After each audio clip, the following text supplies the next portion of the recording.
Well, as you know, Republicans are also in a pickle over the president's $1 trillion infrastructure plan. In a nutshell, they don't want to spend that kind of money. So today the president met with more than a dozen of the nation's top CEOs, and we're told President Trump is trying to build support for some kind of private sector funding to help repair the nation's roads and bridges. White House expected to release details of the plan in May. So would some help from the nation's business leaders help win over conservative budget hawks? Well, let me bring in my chrome-finished party panel tonight. She's the Greg Gutfeld Show correspondent and a reporter for National Review. It's Kat Timpf, comedian and host of Part of the Problem. That's a podcast that you should download immediately. It's Dave Smith, and Republican strategist and author of GOP GPS, Evan Siegfried. Welcome, everybody. Hello. Hi. Hi. So, Evan, let me start with you, because you actually like the infrastructure plan, which I think is gobbledygook rubbish nonsense. Yes, it's going to get me kicked out of my own party if other things I've said hasn't already. Okay. But I like the infrastructure plan because the sad reality is the president is right on this. Our roads and bridges are falling apart, and they don't need little cosmetic changes. They need full-scale overhaul. And for the $1 trillion plan to work, he's going to need Democrats, because this infrastructure plan in general is anathema to the Republican Party. Democrats have no incentive to work with the president because their base says you must deny him everything, especially on signature proposals. But once they actually get Democrats on board, there's the question of how to pay for it, which the White House has not put forward and said it's going to be up to the Congress. Democrats are going to want tax hikes. Republicans are going to want tax breaks for these corporations. Yeah. But they won't be able to find common ground. Yeah, and Kat, you say, you know, it's a losing proposition for both sides. I mean, I think it's insane to combine tax reform with infrastructure. I think you go after the conservatives with tax reform and do it the way it should be done. He obviously wants infrastructure. He's a populist. That's when you make the pivot to Democrats. Right. Combining it with infrastructure, it's just trying to guarantee all over again that you're not going to have your own party's support by doing that. Yeah. And we've never seen anything like Trump before. That's why he won, is because people were sick of traditional politicians. Now we're seeing the problem with that, where his whole job is working with traditional politicians. So he seems to be having a little bit harder of a time. Yeah, it is a harder time than I think he thought. But, you know, libertarians look at a $1 trillion price tag when you're making tax cuts and you're increasing military and entitlement spending. So how does that math work out to you? Oh, I mean, the math works out to leave us with the biggest debt in the history of mankind. Look, the United States federal government spends more money than any government in the history of governments has ever spent. Wow. The idea that we're going to say we should add another trillion to, and you can call it infrastructure spending or investment or whatever other term you've come up for it now. We're talking about cutting taxes versus increasing spending. We're talking about whether the government that spends more than any government in the history of the world can take a pay cut or whether they should get a pay increase. I don't know how it couldn't be more obvious what the answer is here. But no, Kat's absolutely right. Now you see Trump going from the campaign to the nature of government, and right away he goes, oh, you know, it'd be a great idea, let's repeal an entitlement program.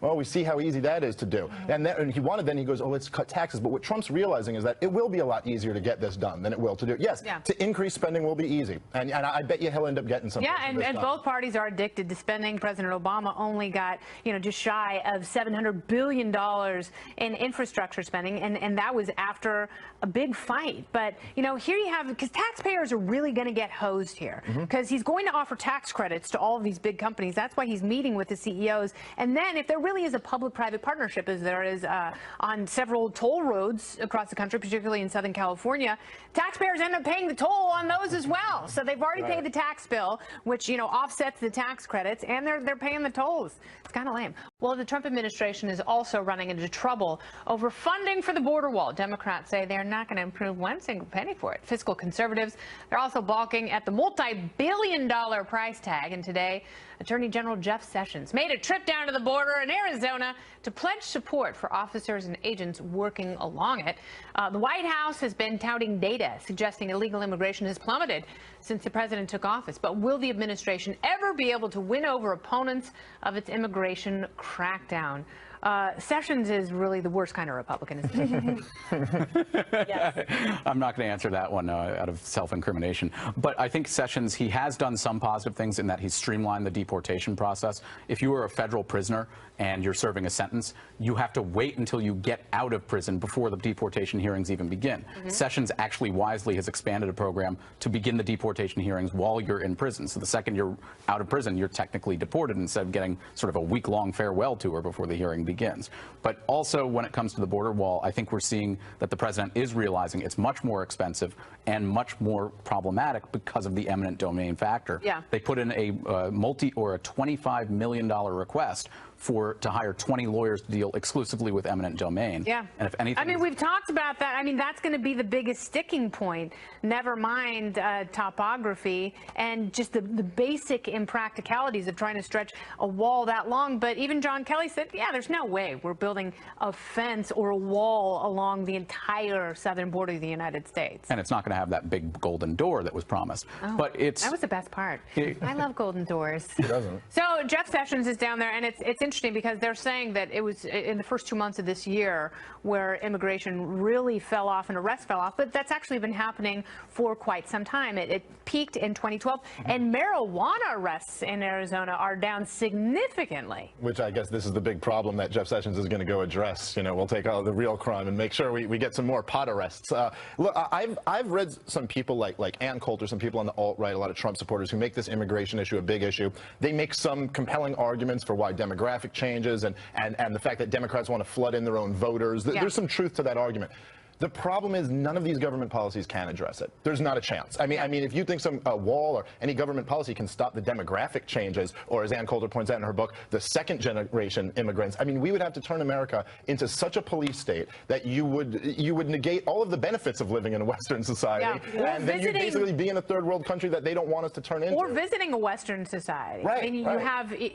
you have, especially if extreme vetting means that the government can take your phone and check out all your social media sites before you step foot in this country. It's like an advertisement against tourism. We will actually stop the problem of immigration because we'll make America a worse place to live than Mexico, Yeah. and people won't want to come here anymore. Mexico. I like it. Kat?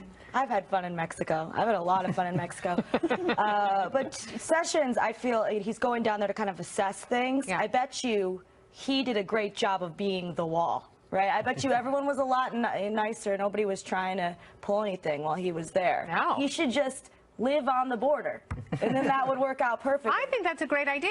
He could get the most adorable condo just south of Tucson. And he'll watch, you know how when anyone's watching you like a teacher or like a cop or like someone you're attracted to, you behave differently. Binoculars, whistle, and a clipboard.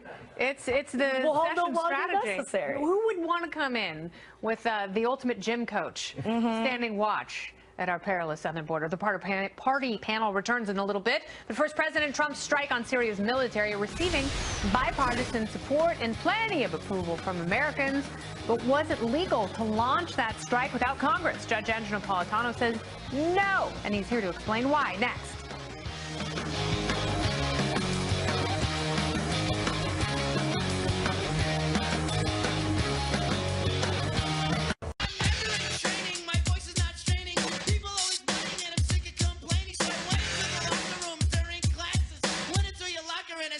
Glasses. You're from Sea Caucus. What an insult. Welcome back. The CEO of United Airlines might be the next person to get dragged away after issuing a tone-deaf statement regarding the viral video showing a bloodied passenger getting yanked off the plane. Oh my God! Oh my God! Oh my God! Oh no! Just kill me. Kill me. Kill me. The CEO released a statement saying, "This is an upsetting event to all of us here at United. I apologize for having to reaccommodate these customers." Reaccommodate? That looks like Tony Soprano reaccommodating a business partner. The airline is getting slammed on Twitter, and United lost close to $1 billion in the stock market today. The stock's been, it has since bounced back, but is it time for the embattled airline to reaccommodate their CEO? The party panel is back. Katherine Timpf, Dave Smith, and Evan Siegfried. Kat, I will start with you because I fly United way too much. And I see this and I'm wondering, like, how does it get to this point? Even, okay, now the New York Post is saying that this doctor who was yanked off the plane had his medical license taken away for 10 years. Maybe he did some weird stuff, maybe he didn't. But you can't assume that a passenger has a nefarious past and then treat them accordingly. There's absolutely no way these security officers would have known that that guy had a checkered past. That's so much worse than getting beaten up on the plane, is having all of your private, personal life, have everybody know about that. That'd be the most concerning thing for me. Reaccommodate, you can't use that word. There's nothing accommodating. That's like being one of the people who, you punch someone, you say you're trying to rearrange their face. Except that's a joke, and they're basically doing this seriously. So, time for a firing and a sale. Yeah. They should do a sale on, vacation packages. They absolutely should. I'm flying United tomorrow, and I'm kind of looking forward to it because I feel like at some point I should throw a fit just so I get a big fat certificate for future travel. Well, tomorrow's probably the best day to fly United because they'll be on their best behavior. Yeah. They obviously picked the wrong passenger because this passenger in particular was like, yeah, I'm not getting off the plane. You can do whatever you want, but I'm not getting off the plane.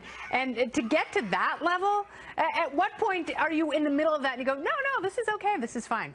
Well, I was at a Seder last night, and we came to the 4 questions. Yes. And these could be applied here. How is this flight different from any other? And you can see that the way airlines treat passengers, they treat us like cattle and a product, not as human beings. And the security and the Chicago police absolutely highlighted this. But we're and that's why this resonates, because this could be anyone. I mean, if you've ever been taken off a plane or deprived a seat or gotten on a plane and someone else is in your seat and they were there first, so you don't get to fly on that plane. Like, we've all had these disappointing issues with airlines. Put your seatbelt on because there's turbulence, and they will yell at you when it's like, I'm an adult and I can handle my turbulence how I choose. But what should really concern everybody is how United has responded since. In 24 hours, they put out 3 statements. First, saying this passenger voluntarily refused to leave the plane, so we had to call security. And then second, it was, we followed protocol and everything was fine. Everybody behaved perfectly. You got problems with the protocol, The other thing about Oscar Munoz, who is the new United CEO, he's the former CEO of Pepsi, from what I recall, and they had a bad week last week. He was in charge of that Kylie Jenner. This is not we can bash them all day. This is not a United failure. Okay, United had an issue, and they called in a couple state thugs who came in and assaulted this man. Like, that's a United failure, though, because on the ticket, in the customer agreement, the public-private partnership that failed in this instance. You guys, I want to thank you, Evan, Dave, and Kat. The only cat I like. Coming up, House Republicans say paying subsidies to insurance companies under Obamacare is illegal, but the Trump administration may continue to pay them anyway. Peter Suderman joins me to explain next.